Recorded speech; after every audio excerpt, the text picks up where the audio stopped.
वो मेवाड़ में आ जाता है।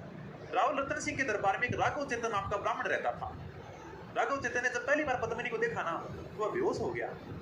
उसने पद्मिनी को प्राप्त करने के लिए तंत्र मंत्र वाली विद्या शुरू कर दी। आपने कभी रेलगाड़ियों में, बसों में ऐसे पोस्टर खूब देखे होंगे कि 24 घंटे में आपका प्यार आपके कदमों में होगा, स्वतंत्र से छुटकारा पाएं, किसी को भी वश में करें। तो उसी प्रकार का काम राघव चेतन ने शुरू कर दिया। रतन सिंह को पता चला यार कि मेरी पद्मिनी को प्राप्त करने के लिए राघव चेतन ने तंत्र मंत्र शुरू कर दिए है। तो उसने राघव चेतन को मेवाड़ से बाहर निकाल दिया। राघव चेतन अलाउद्दीन खिलजी के दरबार में जाता है और कहता है कि मेवाड़ के शासक रतन सिंह के पास में बहुत ही सुंदर रानी है, इसका नाम है पद्मिनी। वह तो आप जैसे दिल्ली के मुगल बादशाह के पास में होनी चाहिए, वो मेवाड़ का छोटा सा राजा इतनी सुंदर रानी लेकर बैठा है। राघव चेतन ने ऊपर से 2-4 बातें और जोड़ दी। तो पद्मिनी तो बहुत सुंदर है, इतनी सुंदर है कि जब वो पानी पीती है ना तो उसके गले से पानी दिखता है। क्या बहुत सारी बातें जोड़ दी। अलाउद्दीन को लगा यार कि पद्मिनी इतनी सुंदर है तो एक बार देखना तो चाहिए। क्या अलाउद्दीन अपनी सेना लेकर चित्तौड़ दुर्ग पर आक्रमण करने के लिए रवाना हो जाता है। मेवाड़ वालों ने चित्तौड़गढ़ दुर्ग के दरवाजे बंद कर दिए और आराम से अंदर बैठ गए। अलाउद्दीन खिलजी आक्रमण करने के लिए रवाना हो गया। चलो भी मेवाड़ के अंदर देख के आते हैं पद्मिनी कितनी सुंदर है। क्या मेवाड़ वालों को पता चला कि अलाउद्दीन खिलजी अपनी बड़ी सारी सेना लेकर आ रहा है चित्तौड़ पर आक्रमण करने के लिए। मेवाड़ वालों ने कहा क्या चित्तौड़ दुर्ग के दरवाजे बंद कर दिए और आराम से चुपचाप अंदर बैठ गए। अलाउद्दीन की सेना चित्तौड़ दुर्ग के बाहर घेरा डालकर बैठ गई। अलाउद्दीन को घेरा डाले काफी समय हो गया। मेवाड़ वाले तो चित्तौड़ का दरवाजा खोलेंगे नहीं, और खोले भी क्यों भाई, दुर्ग में खाने पीने की सब आराम से व्यवस्था होती थी और अलाउद्दीन चित्तौड़ का दरवाजा तोड़ नहीं सकता था क्योंकि चित्तौड़ का किला बड़ा मजबूत था।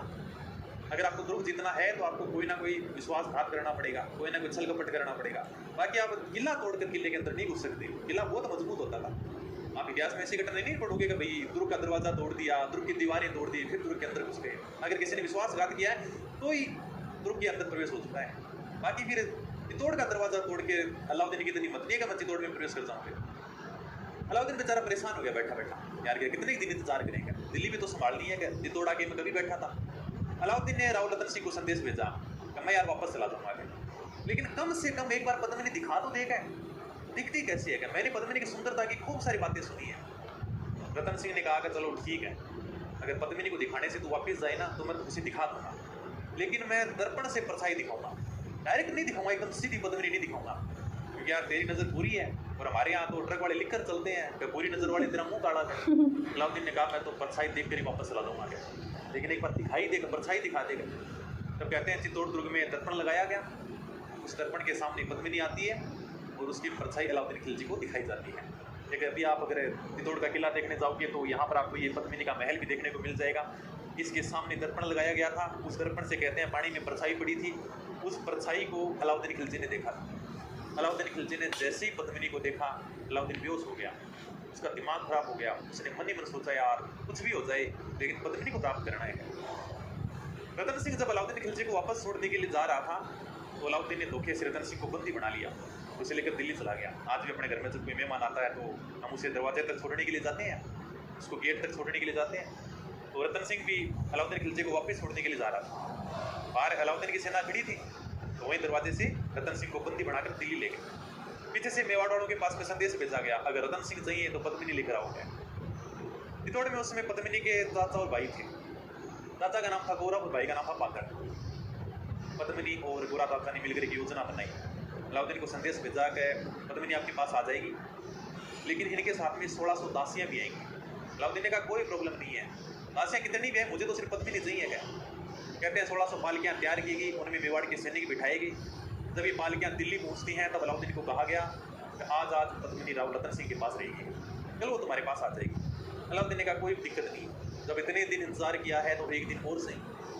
जहाँ पर रतन सिंह को बंदी बनाया गया था वहाँ पर अलाउद्दीन की थोड़ी सी सेना थी जिसे मेवाड़ के सैनिकों ने मार दिया था, तो रतन सिंह को छुड़ाकर चित्तौड़ वापस ले आते हैं। अलाउद्दीन की सेना के साथ गोरा युद्ध करते हुए वहीं पर वीर गति को प्राप्त हो जाता है। अलाउद्दीन को बड़ा बुरा लगा, यार मेरे साथ ऐसे कैसे कर सकता है, मेरे घर में घुसकर और मेवाड़ वाले अपने राजा को छुड़ा कर ले गए।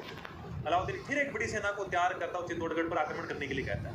अब की बार अलाउद्दीन 8 महीने तक चित्तौड़ के किले के बाहर डेरा डालकर बैठा ही रहा, गया ही नहीं। चित्तौड़ में राशन पानी भी खत्म हो चुका था, या आप अनाज का कितना भंडारण कर सकते हो, 6 महीने के लिए, 8 महीने के लिए, 10 महीने के लिए।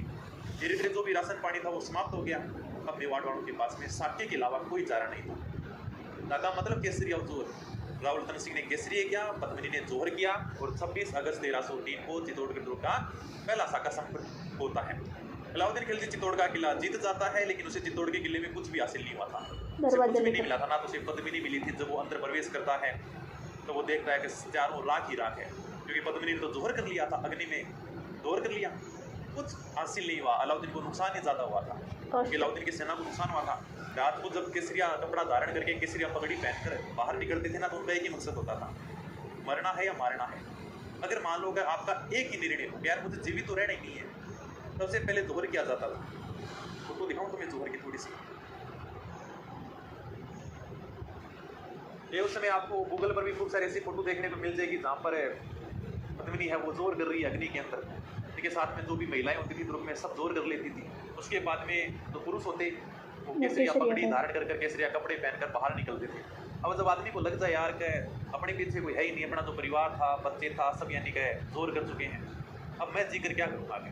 अगर आपको लगे कभी अब जीकर करना ही क्या है, एक आदमी आराम से 4-5 आदमी को मारेगा, क्योंकि उसे तो मरना ही, वो तो मरने के लिए बाहर आया है। और अगर मरना ही है तो अकेले की उम्र 4-5 को साथ में लेकर मरेगा। तो उनका एक लक्ष्य होता था। चित्तौड़ का पहला साका संपन्न हो जाता है, अलाउद्दीन को नुकसान ज़्यादा होता है, इसलिए अलाउद्दीन कहते हैं कि गुस्से में 30,000 मेवाड़ के लोगों को काट देता है।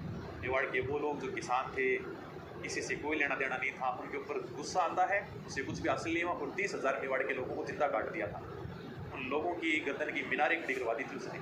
ये सारी की सारी जो प्रेम कहानी है हमें 1540 में मलिक मोहम्मद जायसी द्वारा लिखे गए ग्रंथ पद्मावत से मिलती है। ये जो मैंने सारी की सारी तुम्हें प्रेम कहानी बताई